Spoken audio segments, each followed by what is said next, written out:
La question que les gens me posent le plus, ou du moins la question que mes frères et sœurs noirs me posent le plus quand ils apprennent que j'habite à Hong Kong, c'est est-ce qu'il y a du racisme en Chine? Alors, la réponse est très simple, oui. Il y a du racisme comme partout, mais est-ce que j'en ai déjà fait les frais? J'ai eu beaucoup d'interactions malaisantes, mais de là à dire si c'est du racisme ou pas, franchement, je sais pas. Donc du coup, je me suis dit, ça serait intéressant que je fasse une vidéo où genre je vous raconte un peu genre mes pires story time d'interaction raciale, on va dire. Et de là, on va pouvoir débattre et dire si ça ou ça, c'était du racisme ou plutôt de l'ignorance. On va aller par la story time la moins pire jusqu'à la pire. Et franchement, accrochez-vous parce que les pires, j'ai même pas les mots.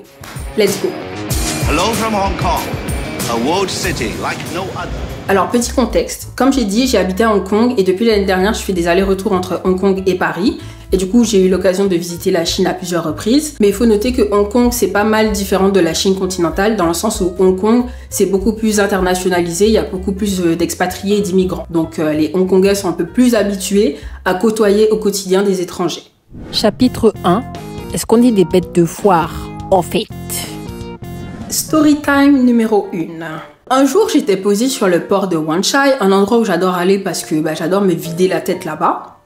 Et il y a une meuf qui vient vers moi, c'est une Renoir. Donc du coup, évidemment, on est deux noirs, on se rencontre dans un pays où on n'a pas l'habitude de voir beaucoup de noirs. On se met à discuter. Je lui propose du coup de s'asseoir à côté de moi. Il faut savoir que le port de Wan Chai, en fait, c'est un endroit assez touristique.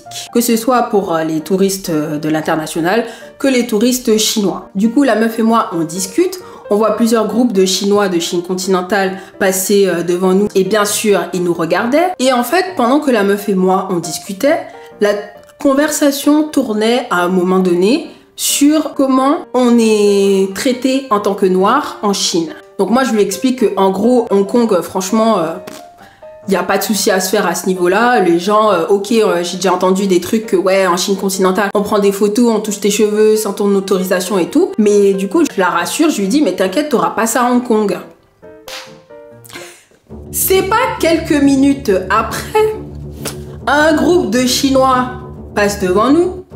Et puis, quelques petites gentilles madames s'arrêtent et sortent leur gros téléphone là pour prendre des photos de nous. Il y a quelques minutes, j'étais en train de dire à la meuf, à Hong Kong, t'auras pas ça. Parce que les Hongkongais font pas ça. Et ben voilà. Et ben voilà. En vrai, ça m'était déjà arrivé une fois, j'étais dans un parc avec une de mes potes, une pote réunionnaise que j'avais rencontrée à Hong Kong. Et il y a une Filipino, je sais pas comment on le dit en français, bref, qui vient vers nous et qui nous dit ah les filles, vous êtes trop jolies et tout, est-ce que je peux prendre des photos avec vous? Il faut savoir qu'on était avec une pote blanche aussi, donc on était deux Renois et une blanche, et elle a demandé à prendre des photos avec nous trois, si je me rappelle bien, je crois. Donc c'était vraiment la seule fois où vraiment on m'avait demandé des photos, mais c'était pas des Chinois. Et là, dans cette situation, en fait, c'était une Filipino, mais je sais que les Filipinos, genre, elles sont très avenantes, elles aiment bien parler et tout avec les gens, elles aiment bien se poser, prendre des photos et tout entre elles et tout. Donc là, à ce moment-là, je me suis dit, bon, je sais que c'est pas du racisme, c'est vraiment parce qu'elles sont trop cute en fait. Et du coup, maintenant que je vous dis ça, je suis en train de me dire, mais oui, mais si je dis ça pour les Filipinos, je pourrais aussi le dire pour les Chinois. Genre qu'ils sont juste trop cute. Mais le truc, il y a aussi la manière dont ils le font. Parce que les Filipinos, vous voyez, elle est venue vers nous et elle a été trop sympa en mode, oh, you're so beautiful et tout. Mais t'es là, toi là, tu sors ton appareil photo, tu te mets à photographier comme si t'étais au zoo et que tu photographies des gorilles en fait. Genre non en fait, tu demandes l'autorisation en fait. On n'est pas des bêtes de foire. Et le pire c'est qu'en plus je me demande, mais où est-ce qu'elles atterrissent ces photos? Donc racisme ou pas racisme, franchement moi je pense que c'est plus un truc de façon de faire, de manière qu'autre chose au final. Mes cheveux, mon combat. J'ai beaucoup entendu qu'en Chine, les gens se permettaient de toucher les cheveux des noirs spécifiquement, sans autorisation. Alors, moi j'ai jamais eu ça. Mais par contre, j'ai déjà eu des petites questions un peu douteuses. Storytime numéro 2. Une fois, j'ai été à Shenzhen avec deux potes, dont une que je connaissais pas. Les deux, elles parlent mandarin. Moi, je voulais faire du shopping absolument à Shenzhen parce qu'on m'avait dit il faut que tu fasses du shopping, c'est pas cher et c'est intéressant. Ma pote était partie se faire les cils à Shenzhen et moi, j'étais restée avec sa pote du coup que je ne connaissais pas. Donc, elle m'a emmenée dans un quartier pour aller faire du shopping. Et à un moment, on rentre dans un magasin Et là, je sens, voilà, la vendeuse, elle n'a d'yeux que pour moi, quoi. Je commence à regarder un petit peu ce qu'il y a dans la boutique et tout. Et puis, la meuf, du coup, que je ne connaissais pas, était, on va dire, dans son coin. La vendeuse va évidemment vers elle, parce qu'elle se dit sûrement qu'elle parle mandarin. Et donc, elle commence à discuter. Et je vois que les regards, ils sont ici. Donc du coup, moi je suis gênée, j'arrive pas à faire mon shopping en fait, donc je m'arrête et je vais vers la meuf et la vendeuse. Curieuse, je lui demande qu'est-ce qu'elles sont en train de se dire en fait. Et la meuf, je sens qu'elle est un peu gênée. Elle est un peu gênée, elle me dit, voilà, elle est en train de poser des questions un petit peu par rapport à moi, mes cheveux et tout. Je lui dis, ah ouais, c'est quoi? En fait, elle est en train de demander comment je lave mes cheveux. Comment je fais pour les entretenir? Qu'est-ce que c'est exactement? Parce que bon, voilà, j'ai des locks. C'est pas très habituel. Ils vont voir peut-être des nattes. Bon, après, des nattes et des locks, pour eux, c'est la même chose. Mais voilà, elle pose des questions. Et puis, à un moment, elle demande est-ce qu'elle peut toucher? Évidemment, encore une fois, moi, je dis non. Et vous voyez, là, je vous raconte ça là, mais la manière dont la meuf, elle était gênée pour me dire ce que la dame était en train de dire, je sais pas. Mais j'ai l'impression qu'il y avait quelque chose de... des questions un peu plus douteuses, un peu pires. Hein. Mais bon... on va laisser passer. Là, quand même, je souligne, elle a demandé l'autorisation, ce qui est très bien. Mais les gens qui touchent les cheveux sans autorisation, par contre, c'est pas possible. Encore une fois, je veux bien, t'es curieux de voir quelqu'un de différent de toi et tout, mais aie un peu de décence, en fait. Tu demandes l'autorisation, et même l'idée même de dire, voilà, j'ai envie de toucher tes cheveux, je sais pas, c'est un peu douteux. L'abus, mais l'abus total. Bon là les gars, on va monter d'un cran. Les cheveux, les photos, tout ça, c'était bien beau, c'était bien mignon. Mais s'il y a bien un truc vraiment très présent et très désagréable au quotidien dans la vie d'un noir en Chine, ce sont les regards. En Chine, quand tu es un noir, tu dois t'habituer à être la cible des regards, ok? Et quand je dis des regards, ça peut être des regards très simples, des regards curieux, des regards étonnés. Mais il y en a. Storytime numéro 3. Une fois, j'allais dans mon restaurant indien préféré à Hong Kong et pendant que j'attendais pour récupérer ma commande, j'étais dans le coin du restaurant. Donc, disons, je suis là, je suis dans le coin du restaurant et là, t'as un mur. Ici, là, t'as la caisse pour aller commander ton repas. Donc, je suis là, moi, derrière le mur et puis t'as les clients qui rentrent ici. T'as du coup un Chinois qui rentre. Donc, le mec, il est là, il rentre. Comme ça, et moi je suis derrière, hein.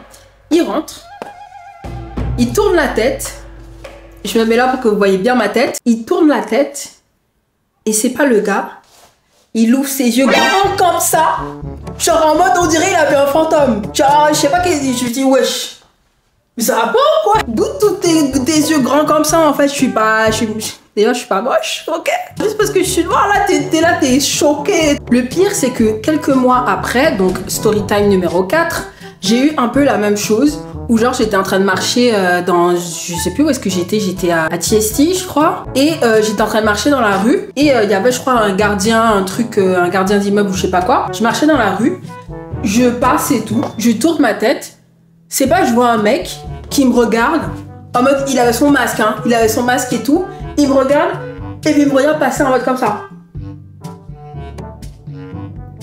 Et là, franchement, je me suis dit, non mais les gars, vous abusez quand même. Vous abusez quoi. Non mais les regards quand même, soyez discrets, je sais pas, genre, à ce point, vous êtes choqués à ce point de voir un noir? Genre, à ce point, genre. En vrai de vrai, en termes de regard, c'est vraiment les deux seules histoires qui m'ont vraiment marqué. Mais sinon, au quotidien, bon, t'as des regards, c'est des regards curieux, évidemment. Ils sont étonnés de voir un noir. Faut dire quand même qu'il y en a pas à tous les coins de rue, quand même. Par contre, en ce qui concerne les regards, il faut pas toujours se dire que on te regarde parce que t'es noir, ok? Parce qu'une fois, j'ai agressé quelqu'un pour le regard qu'il m'a donné. Et après ça, je me suis sentie bien conne. Storytime numéro, je sais plus combien. Un soir, j'étais avec mes copines. On sortait d'un restaurant, on était en train de marcher et tout dans la rue. On allait dans un bar. Je vous avoue, on avait déjà bien bu pas mal de bière et tout. Donc j'étais un peu pompette, on va dire. Donc on est là en train de marcher et tout, moi je suis avec mes potes et en fait la plupart de mes potes c'était des asiatiques. Donc du coup on marche et à un moment il y a un mec qui me regarde mais vraiment avec insistance. Mais c'était pas les regards là comme je vous ai dit genre grands yeux ouverts choqués, c'était les regards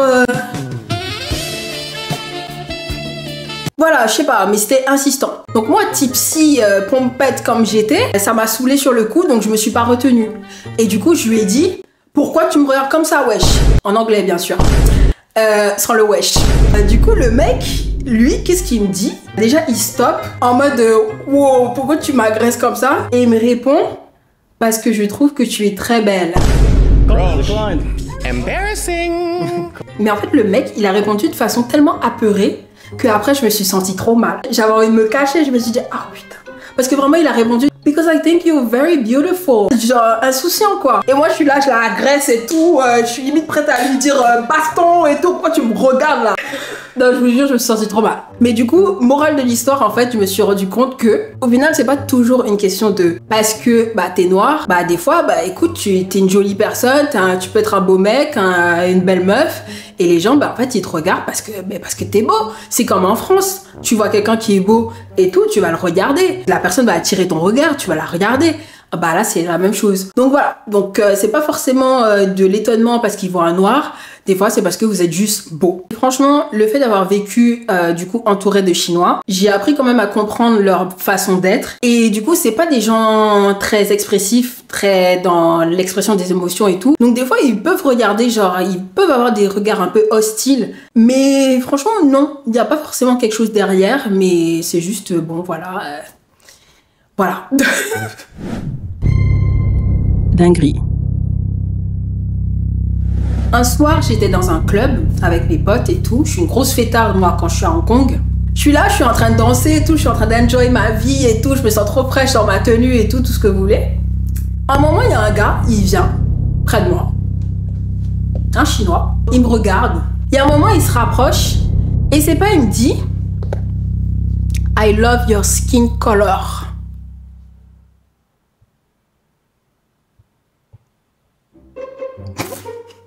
Non mais en fait à ce moment-là je me suis dit non mais ça va pas, non mais toi je sais pas en fait. D'où tu viens voir quelqu'un, une personne noire et tu lui dis j'aime ta couleur de peau. Après bon maintenant que j'y réfléchis je me dis bon ok non. Parce que j'allais dire ok tu peux trouver la couleur de peau de quelqu'un. Genre voyez en Guadeloupe nous on a un terme pour appeler ma couleur de peau par exemple. C'est une couleur de peau sapoti. J'étais en train de me dire peut-être que tu peux venir vers quelqu'un et lui dire j'aime ta couleur de peau sapoti. Je trouve ça beau la couleur de peau sapoti. Mais en fait non. Non. Ça passe pas. C'est comme si en fait je venais vers justement un Chinois et que je lui dis j'aime ta couleur de peau parce que ta couleur de peau c'est ce qu'on appelle une couleur de peau jaune. Non mais s'il vous plaît, dites-moi, est-ce que c'est moi qui ai un problème à trouver ça bizarre? Storytime numéro 7. Un jour, j'étais sur un yacht. J'avais été invitée par une copine qui avait, elle, été invitée par un mec qui était invité sur le yacht. Et le mec en question, c'était un mec assez, bon, il a de l'argent. C'était pas le propriétaire du yacht, c'était juste un ami du propriétaire. En fait, le mec, il est très, tu vois, genre 40 ans, mais très enfantin, très marrant et tout, voilà. Le mec en question, il a un fils. C'est un Chinois, du coup. Pendant qu'on est sur le bateau, l'enfant demande à son père « Papa, pourquoi elle est si foncée ?» Moi, je m'attends à ce qu'un adulte normal fasse l'éducation de son enfant pour lui dire que sur la Terre, il existe d'autres choses que des gens à la peau claire, à la peau blanche. « C'est pas le papa », il répond, « parce qu'elle est restée trop longtemps au soleil. » Alors moi je vous dis, à ce moment-là, je suis sous le choc en fait. Je me dis mais il a vraiment dit ça genre. En temps normal, j'aurais quand même repris le père et je lui aurais dit non mais non, explique à ton fils en fait. Ou j'aurais peut-être expliqué à l'enfant directement. Mais en fait là les gars, dites-vous là je suis sur un bateau. Je suis sur un bateau, ok? Je suis pas sur la terre ferme. J'ai envie de rentrer chez moi. Donc moi, je sais pas. Je connais pas les gens, je connais pas le mec en question. Je sais pas qu'est-ce qu'il est capable de faire. Si moi, là, je m'énerve et tout, j'essaie d'éduquer son fils et tout, j'essaie de lui dire, bah non, explique à ton fils et que lui, il est pas d'accord que ouais, je le reprenne et tout sur sa façon d'éduquer son fils ou je sais pas quoi. Je sais pas qu'est-ce qu'il peut faire, ok? Et je passe par toutes les émotions. J'ai envie de répondre, j'ai envie de dire quelque chose, mais je dis rien. J'ai pas envie de finir dans l'eau avec les requins, voilà. Mais je vous assure que si j'avais pas été sur un bateau, j'aurais dit quelque chose. Genre, c'est l'occasion d'éduquer ton enfant sur le monde, sur la différence, les êtres humains, etc. Et toi, tu fais rien en fait. Enfin bref, donc voilà. Donc j'ai laissé passer. Est-ce que c'est du racisme ou pas? Je sais pas. Je vous avoue, je sais pas. Parce que le mec, il était vraiment en mode sur le ton de l'humour. Mais bon, on sait déjà que l'humour peut cacher pas mal de micro-agressions ou je sais pas quoi. Mais là, dans ce contexte-là, j'arrive pas à vraiment dire si c'est du racisme ou juste... est juste con en fait. Story time numéro 7. Un soir, j'étais dans un espace VIP avec un paquet de gens. J'étais entourée de mannequins. On était vraiment dans une espèce de scène de film où t'as genre les mannequins avec les mecs riches et nanana, les mecs ils sont en train de draguer tous les mannequins, etc. Évidemment, j'étais la seule noire. Et à un moment, il y a un mec qui parle à ma pote et d'autres meufs. Et à un moment, il se tourne vers moi et tout. Je sais plus ce qu'il m'avait dit avant. Mais à un moment, qu'est-ce qu'il sort le mec? I never fucked a black girl before.